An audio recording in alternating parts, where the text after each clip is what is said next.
Imagine a queen, once crowned in splendor, loved by a warrior king, mother to a royal bloodline that would rule for over a century, lying in a dusty wooden chest, her corpse ogled by tourists, kissed by strangers, and slowly crumbling into powder. This is not a Gothic novel. This is real. This is the fate of Catherine of Valois. Her story is not just one of royal love or dynastic power. It's a haunting reminder of how even queens can be forgotten, violated, and turned into curiosities by time. Catherine's life shaped history, but her death and the grotesque spectacle that followed may be even more unforgettable. Catherine of Valois was born on the 27th of October, 1401. Her father was Charles VI of France, a monarch plagued by mental illness, and her early years were shadowed by national instability and civil war. Her first husband was the legendary King Henry V of England, a man known for his military brilliance and triumph at the Battle of Agincourt.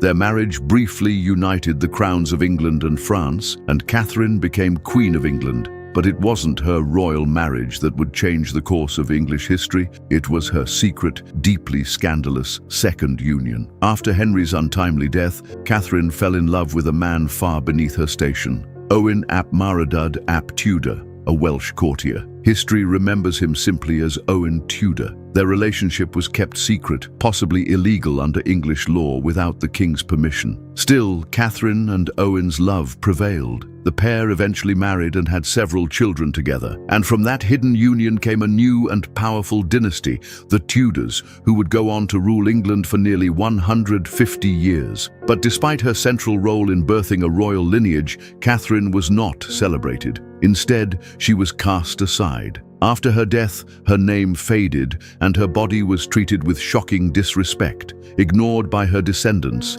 desecrated by strangers, and nearly erased from history. Catherine died on the 3rd of January, 1437. She was only 35 years old. Her death came shortly after childbirth, but records suggest she had suffered from long-term health issues and had gone to Bermondsey Abbey seeking spiritual and possibly medical healing. Despite her controversial second marriage, Catherine was still granted a queen's funeral. It is believed that she was embalmed, as was the custom, with her organs removed and likely buried in separate containers, possibly along the funeral route. However, no confirmed records detail where those organs were placed. Her embalmed body was wrapped in cloth, encased in lead, and placed into a wooden coffin. She had a funeral at a church dedicated to her namesake, Saint Catherine, and then her body was moved toward her final resting place, Westminster Abbey, laid near her first husband, Henry V. On top of her coffin was a wooden effigy dressed in Catherine's own clothing. It was painted in lifelike detail, a long neck, soft features, a slight tilt of the head. The effigy's eyes were blue-gray, and it is believed a wig was once attached. Today, that effigy still stands in the abbey, though it now wears only a red shift. During the funeral, it had been dressed in a purple satin mantle, and the coffin itself was draped in cloth of gold, placed atop a grand hearse. On February 8, 1437, a second funeral service was held for her.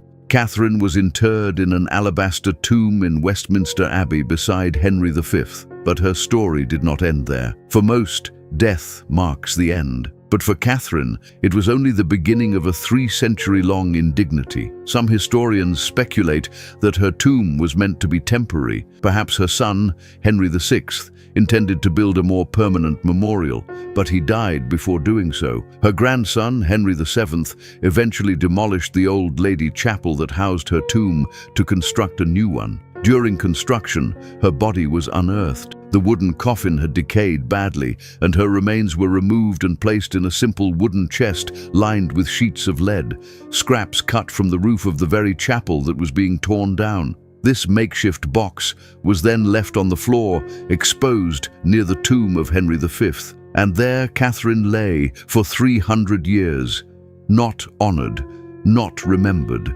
but displayed like a museum piece. Visitors came. Some stared.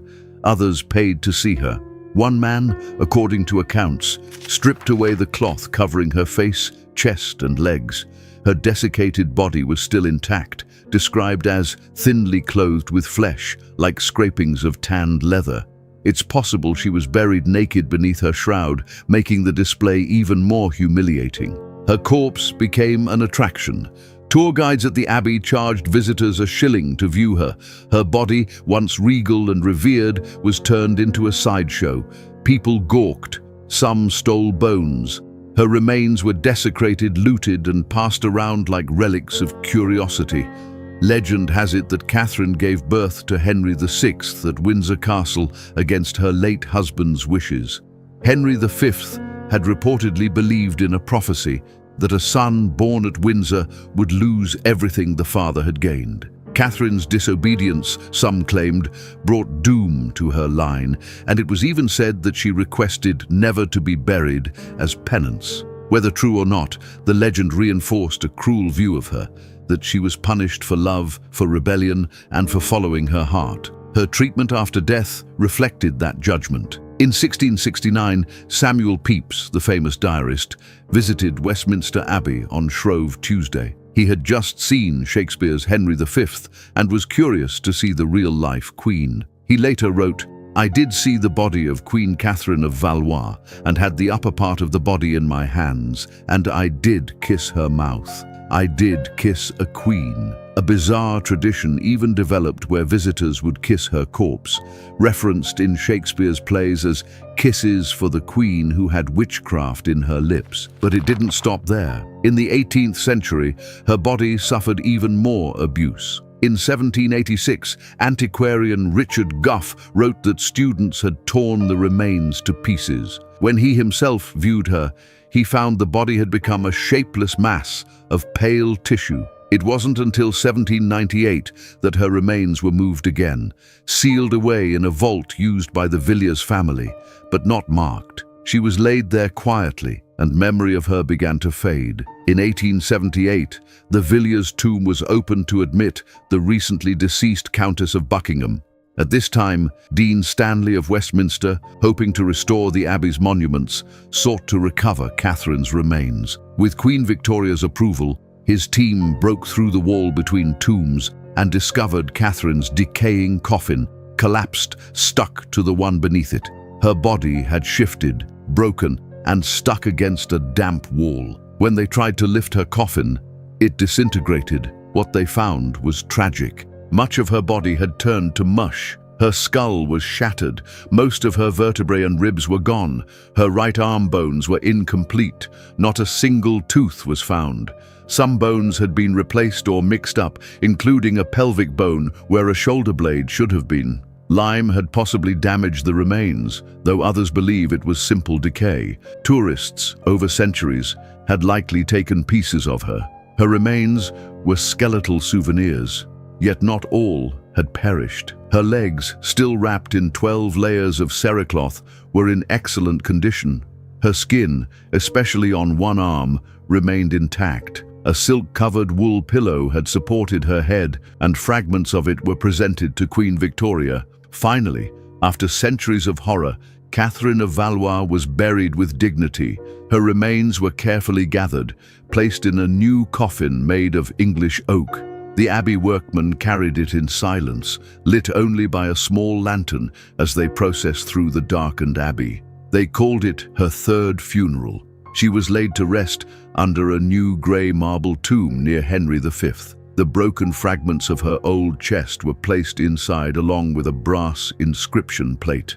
The Latin engraving reads, "Under this slab, rest at last, after various vicissitudes, the bones of Catherine de Valois, daughter of Charles VI, King of France, wife of Henry V, mother of Henry VI, grandmother of Henry VII, born 1400, crowned 1421, died 1438. Though her true birth year was 1401 and she died in 1437, those details pale beside the greater truth. Catherine had finally been given the resting place of a queen. The official report closes with the haunting words, "It is the latest royal tomb in the abbey, and, though long delayed, it has been thought that the singular and romantic history of a French princess and an English queen should at length be brought to an honourable end. Requiescat in pace,